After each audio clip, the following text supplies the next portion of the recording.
Le monde est rempli de personnes blessées qui ne savent pas comment être qui elles sont.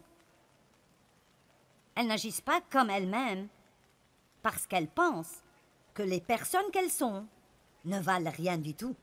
Et alors, elles prétendent et essayent d'être quelqu'un qu'elles ne sont pas. Elles essayent d'être comme quelqu'un d'autre, de mettre des masques. Elles ont un sourire figé sur le visage. Elles agissent comme si tout va bien alors qu'elles saignent à mort intérieurement. Et Dieu ne veut pas qu'on ait à prétendre. Il veut que nous soyons assez honnêtes pour recevoir la guérison qui nous appartient grâce à la mort et la résurrection de Christ, et puis que nous soyons de vraies personnes, des personnes individuelles, confiantes en qui nous sommes en Christ, sans avoir de compétition avec quiconque et sans nous comparer à quiconque. Pouvez-vous dire Amen?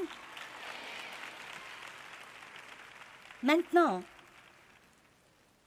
j'ai une déclaration pour vous. Ce n'est pas grave si ça ne va pas. Nous refusons désespérément que les gens sachent que nous n'allons pas bien. Nous voulons que tout le monde pense que nous avons le contrôle. Je suis la personne qui va toujours bien dans le coin. Pas de problème, pas de problème. Pas de souci, cool. Mais après, quand vous devenez chrétien, le langage change, mais le problème est toujours le même. Louez le Seigneur, merci Jésus, gloire à Dieu. Amen, amen, amen. Vous allez à l'église avec votre face d'église, avec votre sourire figé du Saint-Esprit, avec le vocabulaire chrétien que vous avez appris.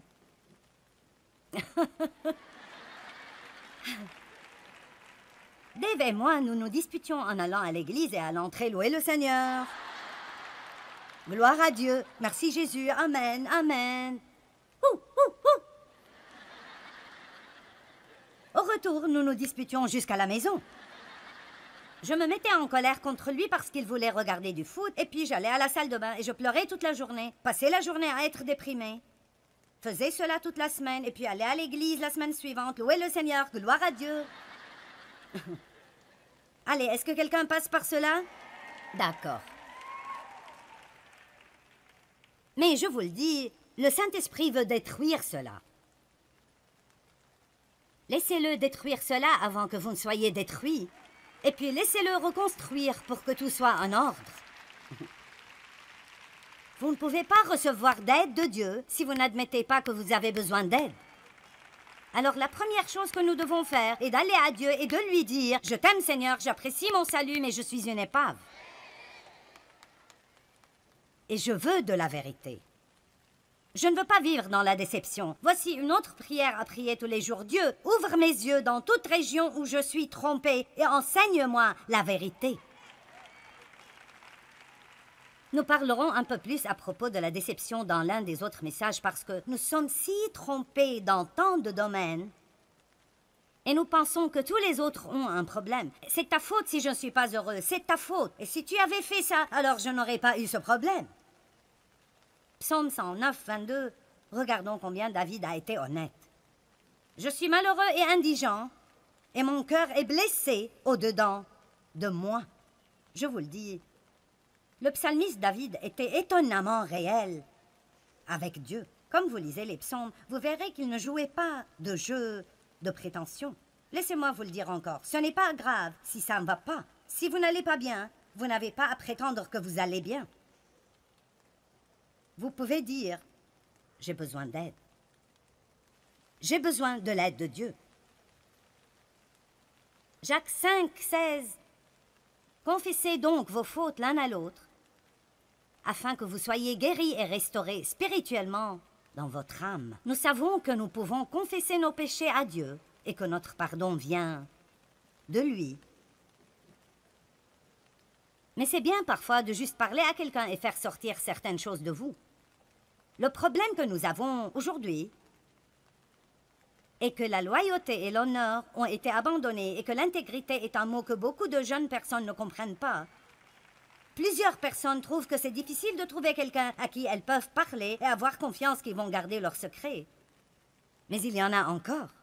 Choisissez sagement, mais trouvez un bon ami, un membre fiable de la famille, un leader spirituel fiable, si vous avez besoin de parler à quelqu'un à qui vous pouvez parler.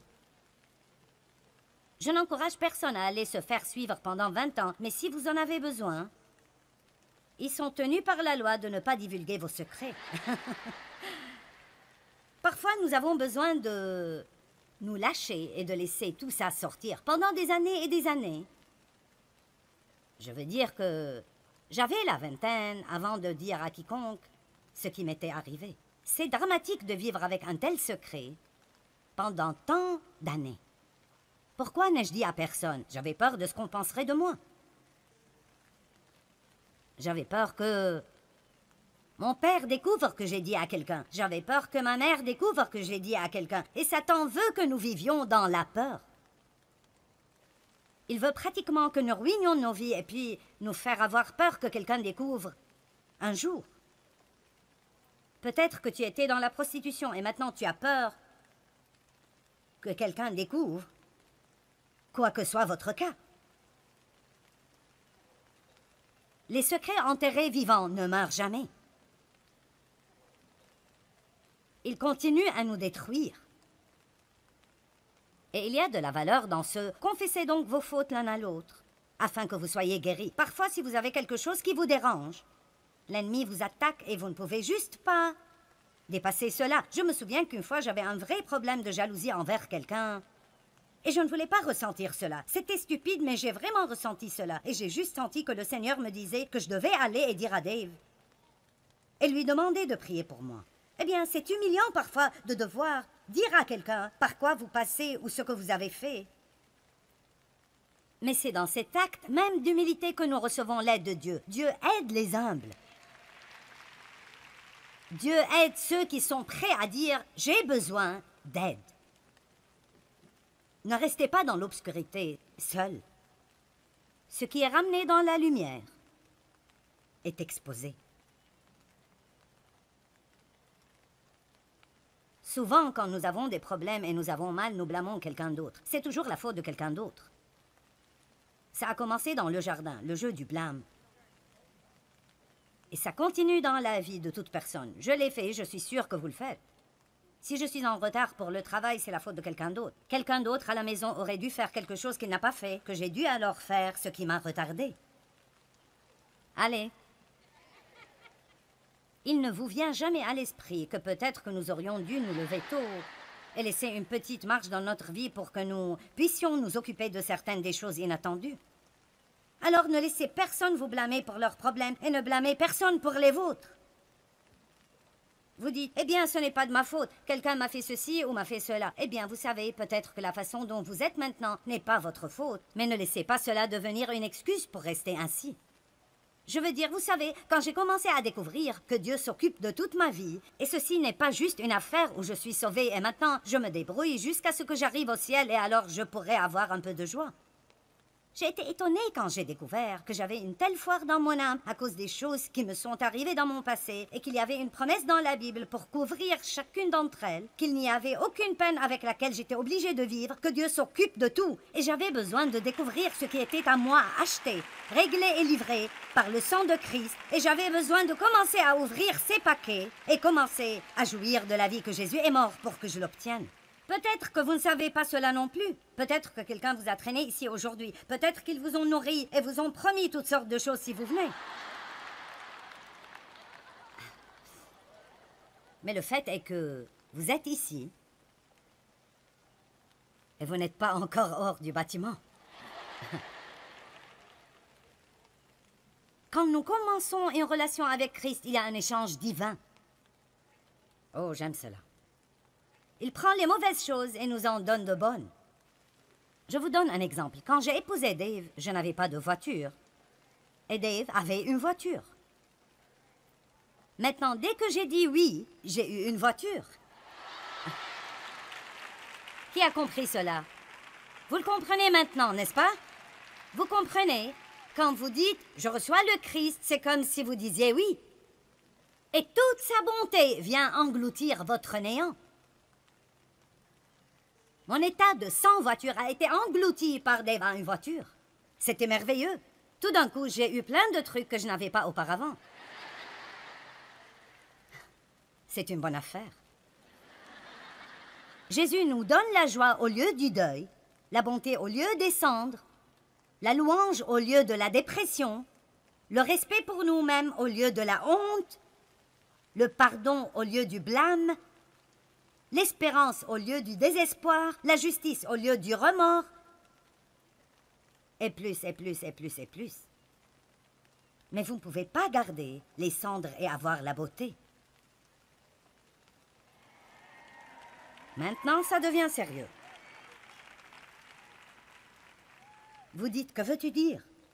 Eh bien, vous savez, si vous voulez avoir la vie magnifique que Christ veut que vous ayez, alors vous ne pouvez pas juste avoir une humeur déplorable le jeudi et vous asseoir toute la journée en pensant à toutes les misères que tout le monde vous a causées pendant toute votre vie et combien vous êtes énervé et comment vous allez vous venger et vous allez les exclure de votre vie. Et je ne ferai pas ceci et je ne ferai pas cela.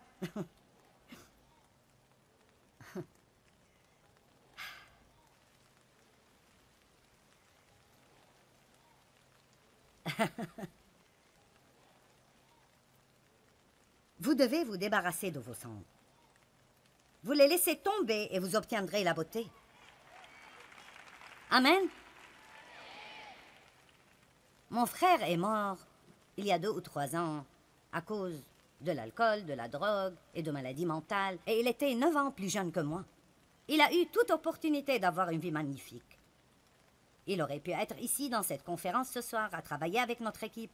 Je n'ai pas le temps de vous dire toute son histoire, mais le temps qu'ils l'ont retrouvé dans ce bâtiment, son corps était extrêmement décomposé. Et nous l'avons fait incinérer et ils ont renvoyé ses cendres et nous les avons prises au plus bel endroit que nous connaissons. Et nous avons dispersé ses cendres. Il n'a pas eu une très belle vie, mais nous voulions que ses cendres finissent dans un bel endroit parce que nous croyons qu'à cause de son passé qu'il a vécu, que Dieu l'a reçu chez lui. Il avait accepté Christ comme son sauveur. Il était juste un type mal en point. Il était juste mal en point.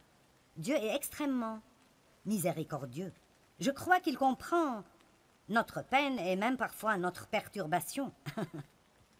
Et parfois, et je ne veux pas utiliser ceci d'une façon dégradante, alors ne soyez pas offensés si vous faites ceci. J'essaie juste de faire une analogie. Parfois, quand les gens font incinérer leurs proches, ils gardent leurs cendres quelque part. Et vous pouvez faire cela dans votre vie. Vous pouvez avoir les cendres de votre passé et vous pouvez les garder quelque part. Peut-être que vous ne leur prêtez pas attention souvent, mais là, parfois, vous voulez juste aller et les voir de nouveau.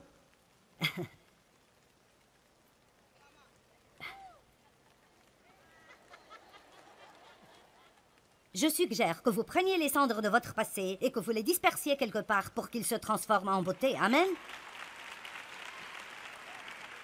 Vous voyez, là où j'ai mis les cendres de mon frère, il n'y a aucun moyen pour moi de revenir et de les rassembler. Dieu veut que vous sortiez d'ici ce soir déterminé de ne jamais dans votre vie passer une nuit de plus avec les grenouilles. Quoi? Comment es-tu arrivé aux grenouilles? Eh bien, allons à l'Exode chapitre 8.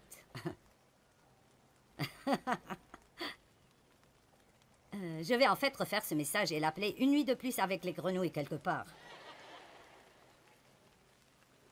Exode 8. Les Israélites, dans l'esclavage en Égypte, ont crié à Dieu pour un délivreur. Moïse, qui était un type de Christ, leur a été envoyé.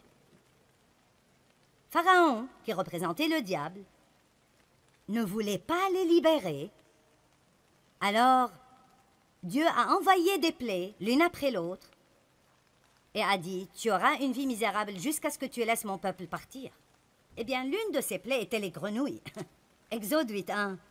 Puis l'Éternel dit à Moïse, « Va vers Pharaon et tu lui diras, « Ainsi parle l'Éternel, laisse aller mon peuple afin qu'il me serve. » Et je suis ici ce soir pour vous dire que nous annonçons au diable, « Laisse aller le peuple de Dieu afin qu'il puisse servir Dieu. » Amen. Je serai le porte-parole de Dieu ce soir. Et je dirai, ainsi parle l'Éternel, laisse aller mon peuple. Amen. Si tu refuses de le laisser aller, je vais frapper par des grenouilles toute l'étendue de ton pays. Le fleuve fourmillera de grenouilles.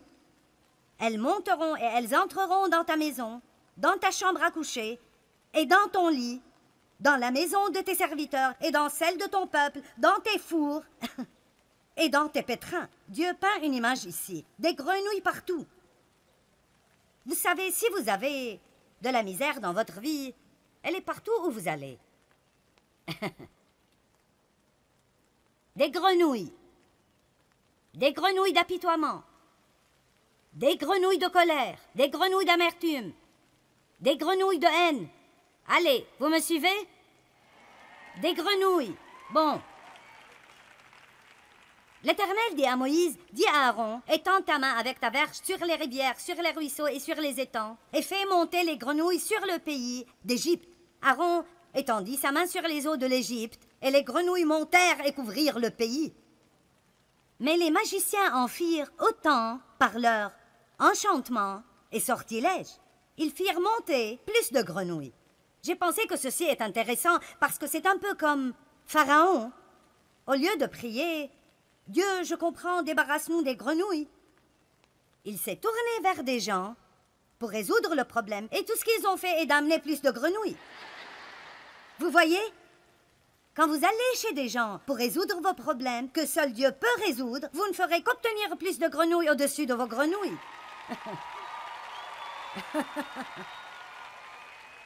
Je veux dire, vous voyez une image, des grenouilles dans votre lit, des grenouilles qui mordillent vos orteils.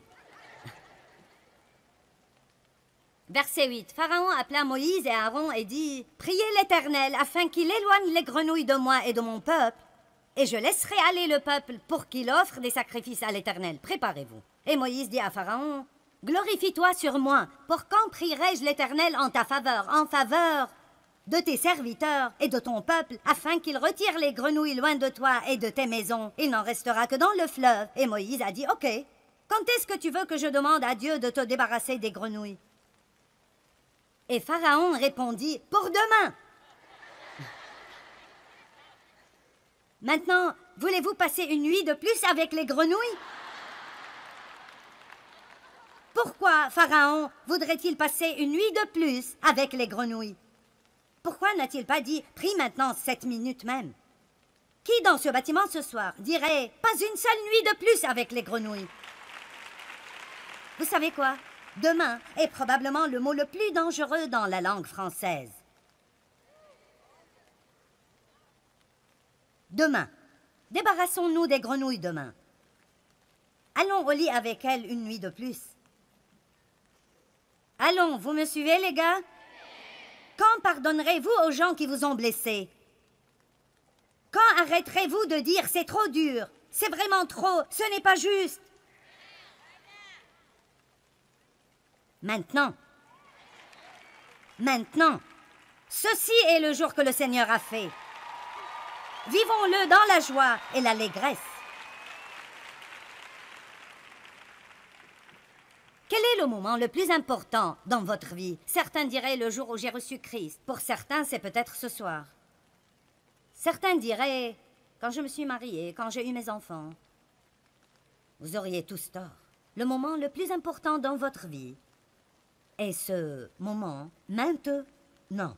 Parce que c'est le seul que vous savez sûrement que vous l'avez. Tous les moments d'hier sont passés. Vous ne pouvez pas aller en arrière et changer ce que des gens vous ont fait. Mais vous pouvez prendre une décision aujourd'hui que vous ne passerez pas une nuit de plus avec les grenouilles. Vous ne laisserez pas ce que quelqu'un vous a fait il y a 20 ans continuer à ruiner votre vie. Vous devez persévérer et vous obtiendrez la beauté au lieu des cendres, la joie au lieu du deuil, la louange au lieu de l'abattement. Amen. Vous savez, Jésus a nourri plusieurs milliers de personnes avec le déjeuner d'un petit garçon. Et il n'y avait pas assez pour nourrir la foule. Il n'y avait qu'un peu de pain, un peu de poisson, des milliers de personnes. Mais le petit garçon a dit « Je te donnerai mon déjeuner, tu peux faire quelque chose avec. » Et bien sûr, Jésus l'a miraculeusement multiplié et a nourri toutes ces personnes. Écoutez, si vous donnez simplement à Dieu ce que vous avez, même si ce n'est pas assez pour réparer le problème, même si tout ce que vous lui donnez ce soir est votre vie brisée, gâchée et misérable, il fera quelque chose de miraculeux avec et il peut utiliser même votre passé brisé pour nourrir beaucoup de personnes. Amen. Je vous nourris aujourd'hui avec la parole de Dieu. Je brise le pain avec vous en quelque sorte. Et il se multiplie. Il arrive à vous et il arrive à ces millions de personnes qui regardent à la télé. Et une chose incroyable est arrivée. Quand Jésus a fini de nourrir tous ces gens, ils ont ramassé 12 paniers pleins de fragments. Juste de petits fragments. Et Jésus a dit, ramassez les fragments pour que rien ne soit perdu. Écoutez-moi, si vous sentez que votre vie est juste une fois fragmentée ce soir, si vous laissez Jésus rassembler tout ça, il s'assurera que rien dans votre passé ne sera perdu. Votre peine deviendra le gain de quelqu'un d'autre. Votre foire deviendra votre message. Ce que vous avez traversé pourrait devenir votre miracle et certainement le miracle de quelqu'un d'autre. Vous savez, pendant plusieurs années, j'ai dit, eh bien, si seulement on n'avait pas abusé de moi. Si seulement on n'avait pas abusé de moi. Vous savez, quand Lazare est mort, sa sœur Marie a dit à Jésus, « Si seulement tu avais été ici, Seigneur, mon frère ne serait pas mort. Pourquoi n'étais-tu pas là? » Si souvent nous disons cela, « Pourquoi ne m'as-tu pas aidé quand j'étais dans cette situation? Pourquoi ne m'as-tu pas aidé quand on a abusé de moi? » J'ai demandé à Dieu de m'en sortir, j'ai prié. Il ne l'a pas fait. Il aurait pu le faire, il ne l'a pas fait. Joyce, tu n'es pas en colère contre Dieu? Il est de loin plus intelligent que moi. Et je vous dirai quelque chose, écoutez. Il ne m'en a pas sorti, mais il m'a aidé à la traverser. Allons maintenant, il m'a aidé à traverser. Et je veux vous dire quelque chose. J'ai eu une expérience avec Dieu. Et maintenant, Dieu a pris cette foire brisée. Et ici, maintenant, ce message, ma vie guérie, ma vie restaurée, ce message a le potentiel de mettre des millions de gens au début d'un chemin de guérison dans leur vie. Si Dieu m'en avait sorti quand je voulais en sortir, ça aurait été bien, mais je n'aurais pas eu ce message. Je n'aurais pas eu ce message. Comment Dieu travaille dans tout ça. Et je sais que parfois ça nous paraît être injuste, mais je vous dirai une chose. Quoi que j'ai perdu, oh mes amis, laissez-moi vous le dire, Dieu m'a donné le double au lieu de mes troubles. Amen. Et il fera la même chose pour vous. Plus de grenouilles! Je crois qu'il est temps de prendre une décision, de sortir de l'esclavage, de laisser tomber les grenouilles et de trouver la liberté que Jésus est mort pour que vous l'ayez. Ne vivez pas dans votre peine passée un jour de plus.